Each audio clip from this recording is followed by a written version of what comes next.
আসসালামু আলাইকুম।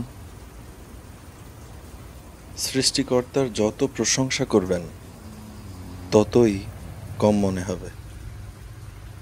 এজন্য হয়তো বলা হয়েছে সকল প্রশংসাই মহান সৃষ্টিকর্তার। মানুষের জন্য তিনি পৃথিবীকে যে মনোরমভাবে তৈরি করেছেন তা আমাকে বিস্মিত করে।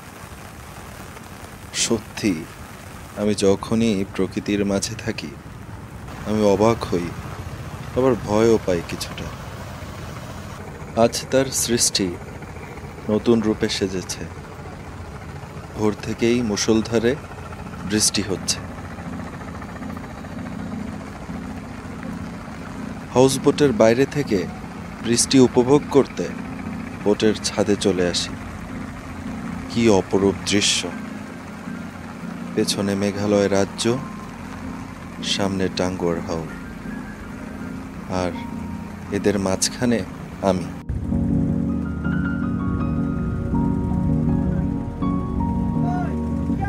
মেঘালয়ের পাহাড়গুলোর ওপরে মেঘরাশির দেখা মেলে। কোথাও কালো মেঘ, কোথাও ধূসর, কোনোটা আবার সাদা। শ্রীপুরের আকাশের জলধর জল ছেড়ে দিয়েছে। আমি সেই জলের ফোঁটা কিছুটা গায়ে নিচ্ছি, কারণ আমার এক হাতে ছাতা আর এক হাতে ক্যামেরা। কিছুক্ষণ পর বৃষ্টি কমতে থাকে। কালো মেঘে ঢাকা আকাশের ওপর থেকে কিছুটা ভার কমে আসে। টেকের ঘাটে বোট থেকে নামাটা একটু কষ্টের। যে তরী আগে ভিড়ে তার যাত্রী সরাসরি ডাঙায় নামতে পারে। পেছনে থাকা নৌকার যাত্রীদের স্থলভাগে আসা কিছুটা কঠিন। এক এক বোটের ছাদ ডিঙিয়ে সামনে আসতে হয়। হাউস বোটগুলো নোঙর তুলে নিচ্ছে। এ সময়ে কিছু যাত্রীর জন্য ডাঙায় আসা কঠিন হয়ে যাচ্ছে।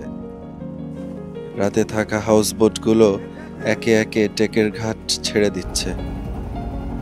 এখান থেকে যে যার গন্তব্যে রওনা দিবে। আমরা আজ যাব শিমুলতলা বাগান আর বারিকটিলাতে। টেকের ঘাট থেকে 2 থেকে 2.5 ঘন্টার পথ। আমাদের এই নৌকার নাম Dhumketu the king of the Tanguar, যে আমাদের পেজ। আর নৌকার নাম শুধু প্রচারে ধূমকেতু।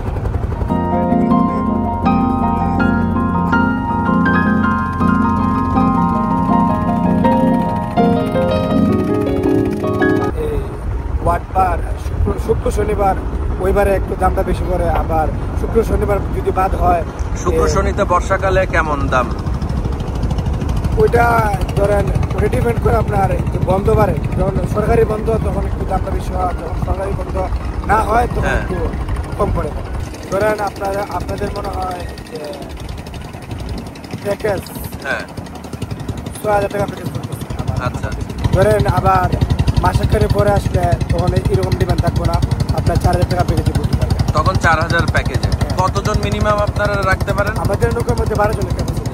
12 জন, ধরেন 6 জন আসলো, তখন আবার দামটা একটু বেশি করবে, কারণ পুরোটা নিতে হবে। ওই সময় যদি আসে, যে সময় আপনার মূল সময় না আসলে 6 জন আসলে আপনার যদি 6 জন আসে, 12 জনের জায়গায় যদি 6 জন আসে তাহলে আপনার 7,000 টাকার মতো প্যাকেজ করবে। শীতকালে আবার একটু দাম কম পড়বে, শীতকালে তো আর মানুষ কম আসে। বড় বোটগুলোর বিষয়েও আপনার যদি কোনো ধারণা থাকে? আছে, বড় বোট আছে। আপনার কয়টা আছে? 3-4টা বোট আছে। যেমন ধরেন জলকুটির, ওইটা আপনার ইউটিউবে সার্চ করে আসবে। জলকুঠি, জলকুটির, জলযোদ্ধা, এরকম নৌকা আছে। ওখানে পার পার্সন কত পড়ে যায়? ওগুলোর মধ্যে আপনার 24 জনের ক্যাপাসিটি আছে। 24 জনের? 24 জনের ক্যাপাসিটি আছে। আচ্ছা, আর এসি আছে নাকি? না না, নন এসি। ওখানে কত?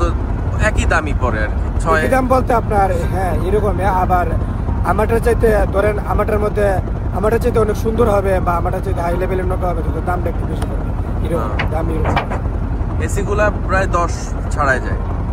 10-10-এর উপরে, নিম্ন মানে 10, এর উপরে রাখতে হবে, এর নিচে এসি গুলা মনে আছে এসির মধ্যে 15, 17, 18, 20 এরকম পড়বে।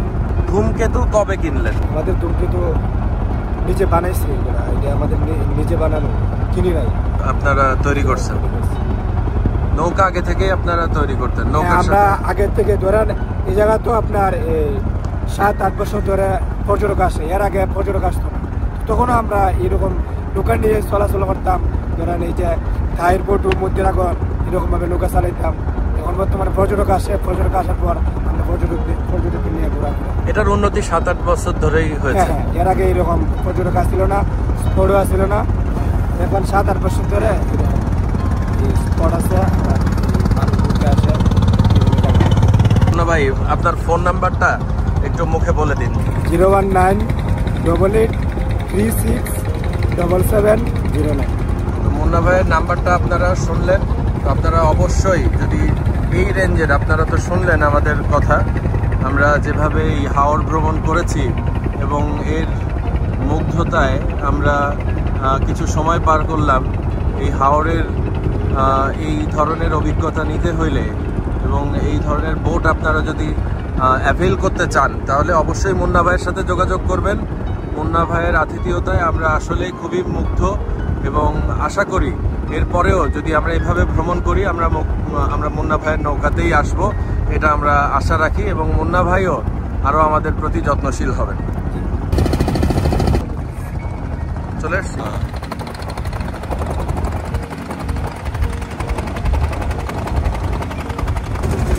এই বোতল কালেক্ট করার জন্য সাঁতার দেয়। বোতলগুলো ওরা সেল করে, তাই না?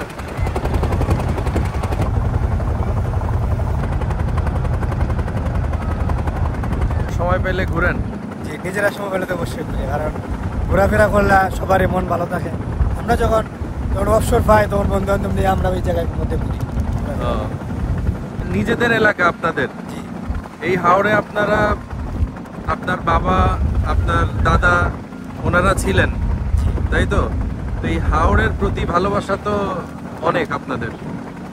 এই হাওড়ের প্রতি ভালোবাসা অনেক থাকবে, কারণ আমাদের ধরেন এখন আমরা এই বর্তমানে ধরুন বর্ষাকালের মধ্যে আমরা নৌকা নিয়ে ধরেন আমাদের জীবিকা, খাদ্য, ধরেন কৃষি ব্যবস্থা, ওইটা আমাদের এই নৌকা নিয়ে।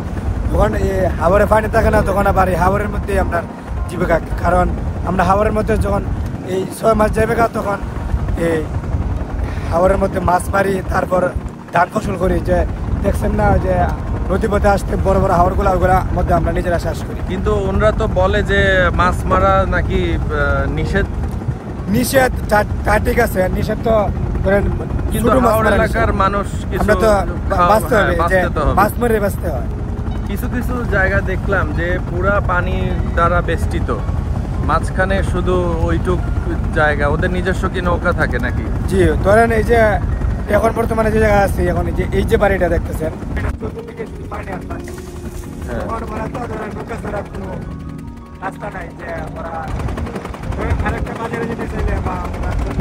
আপনার নৌকা লাগবে, নৌকা ছাড়া কোনো অন্য কোনো রাস্তা নেই যে নৌকা লাগবে। আমাদের পল্লী অঞ্চলে সব জায়গার মধ্যে এরকম নৌকার ব্যবস্থা আছে। নৌকা ছাড়া ধরেন স্কুলে যেতে চাইলেও নৌকা, হাসপাতালে যেতে চাইলেও নৌকা আমাদের সব।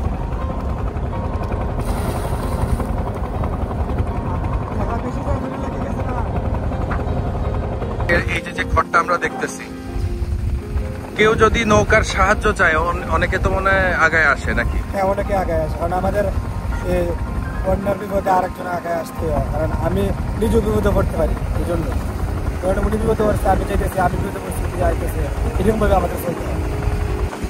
ইনিও কি আপনার চাচতো ভাই? হ্যাঁ, উনি আমার চাচতো ভাই, উনিও আমার চাচতো ভাই।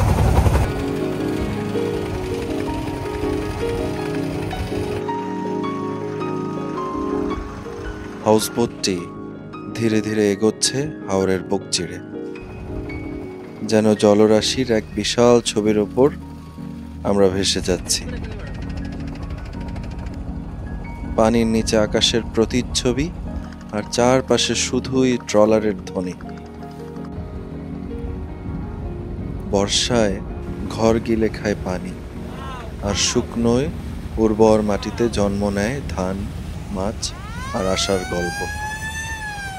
হাওরের মানুষ শিখে নিয়েছে প্রকৃতির সাথে যুদ্ধ নয়, বরং অ্যাডাপ্টেশন।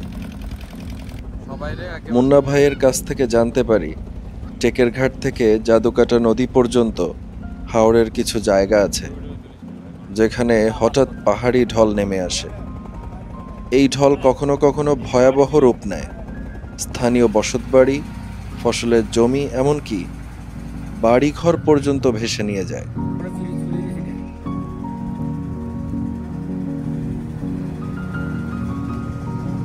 হাওরের বুক চিরে চলে নৌকা, চোখের সামনে সূর্য উঠে পরে ডুবে যায়। জীবন এখানে জলের মতোই স্থির, গভীর আর সহনশীল। মানুষ বাঁচে প্রকৃতির সাথে বোঝাপড়ায়, আর আমরা এগিয়ে চলি যেখানে নদীর নাম জাদুকাটা। এরই মাঝে আমরা সকালের নাস্তা সেরে নেই।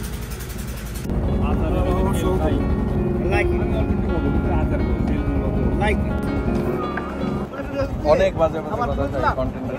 তুমি এগুলো করো, আমি নিষেধ করি।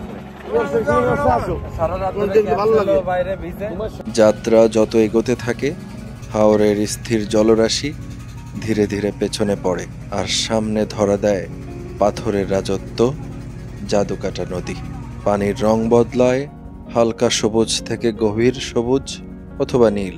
নদীর ধারে পাহাড় দেখা যায় যেখানে মেঘের দল খেলা করে সীমান্তের ওপারে। জাদুকাটা নদী বাংলাদেশের সুনামগঞ্জ জেলার তাহিরপুর উপজেলা দিয়ে প্রবাহিত। ভারতের মেঘালয় রাজ্যের পাহাড় থেকে নেমে এসে দেশে ৩৭ কিলোমিটার নিয়েছে এই নদী। কি দুনিয়া! এক দেশ থেকে অন্য দেশে জল চলে আসে, কিন্তু মানুষের জন্য কত বাধা। এদিকে ৭ বছর ধরে দাঁড়িয়ে আছে এক কাঠামো, হজরত আরেফিন ব্রিজ, এক অসম্পূর্ণ প্রতীক্ষা। কনক্রিটের স্তম্ভের ফাঁকে ফাঁকে সময় জমেছে ধুলো হয়ে, আর মানুষের স্বপ্ন আটকে গেছে নদীর দুই পাড়ে।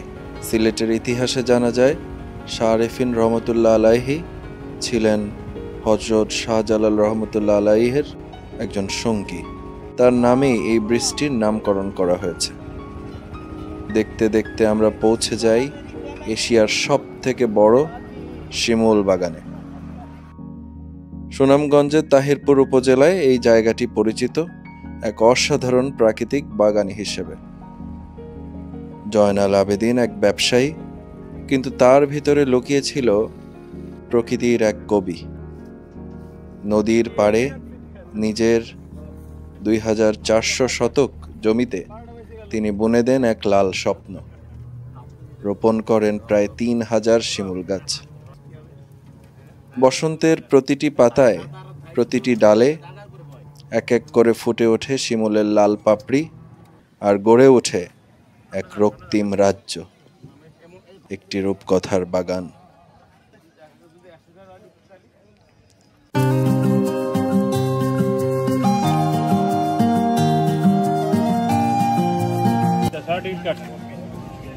শিমুল বাগানে আসলাম, কি আছে আসলে? শিমুল তো নাই এই জায়গা।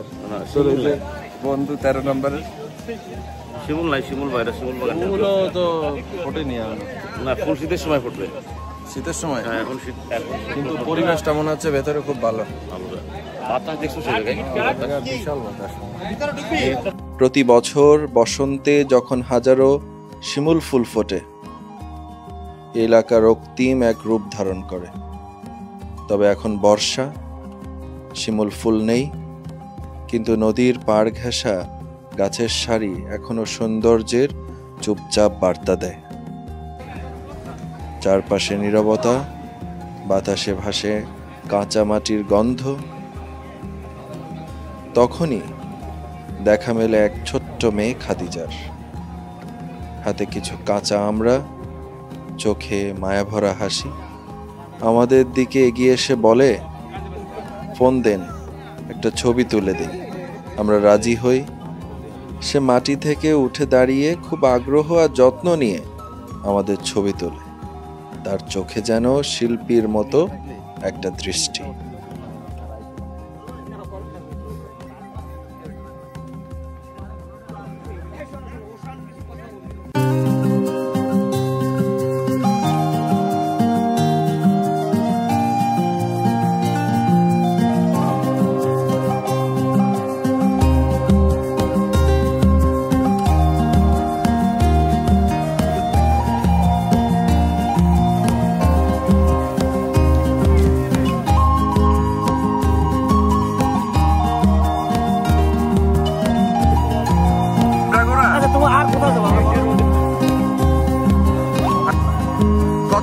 ঘন্টা কত? হ্যাঁ, ঘন্টা 500। জাল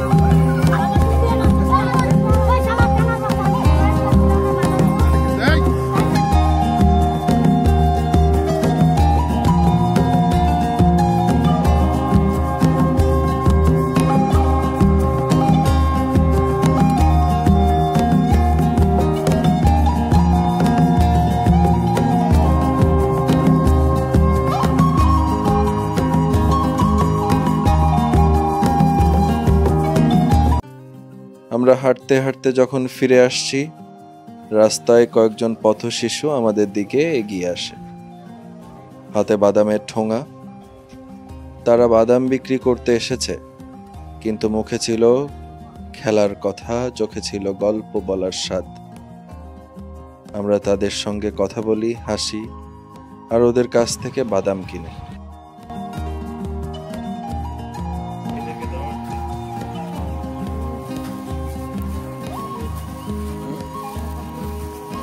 কেন? হ্যাঁ, এটা এই বিক্রি করাও ভালো, বুঝছো? তোমরা পড়াশোনা করতে পারো না? হ্যাঁ, পারো? কেন? তোমার আব্বু আম্মু কই? আব্বু আম্মু কই? তোমরা কি খাও?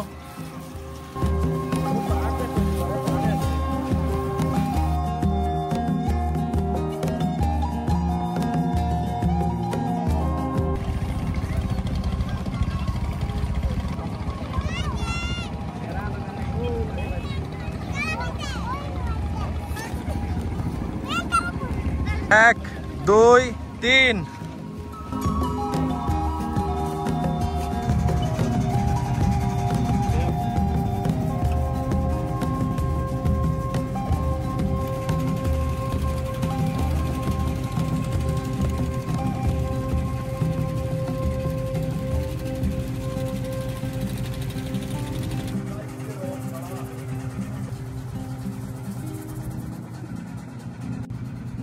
এরপর আমরা রওনা হই বারিকটিলার দিকে। বারিকটিলা সুনামগঞ্জ সীমান্ত ঘেঁষা একটি উঁচু টিলা। এটি টেকেরঘাট চুনাপাথর খনি এলাকার পাশেই অবস্থিত এবং এখান থেকে দেখা যায় ভারতের মেঘালয় রাজ্যের পাহাড়।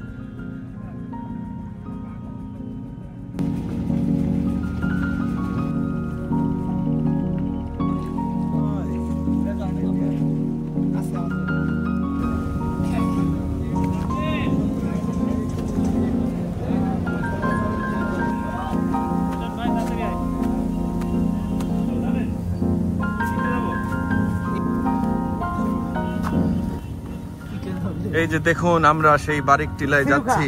এই যে গহীন জঙ্গলে যাচ্ছি, এইখানে জীবন ধারণ করা খুবই কঠিন। পদে পদে বিপদ। এই যে আমার মাথার উপরে জঙ্গলে হরিণ, কালো হরিণ।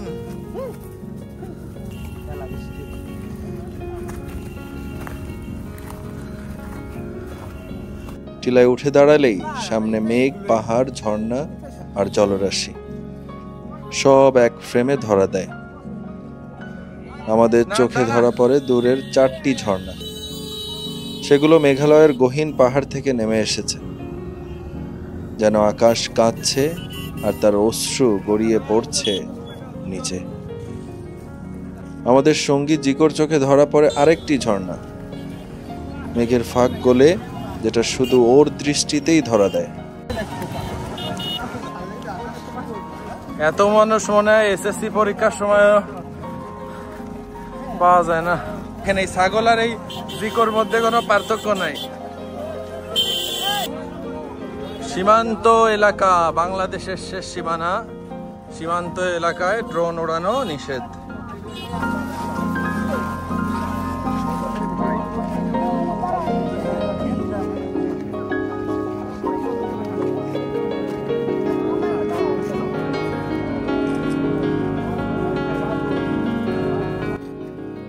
আমরা চুপ করে তাকিয়ে থাকি, কেউ কিছু বলে না।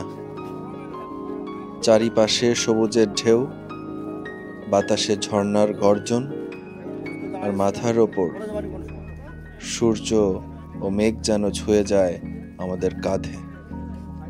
বারিক টিলার চূড়া থেকে যখন আমরা নামতে থাকি, পেছনে পড়ে থাকে ঝর্ণার শব্দ,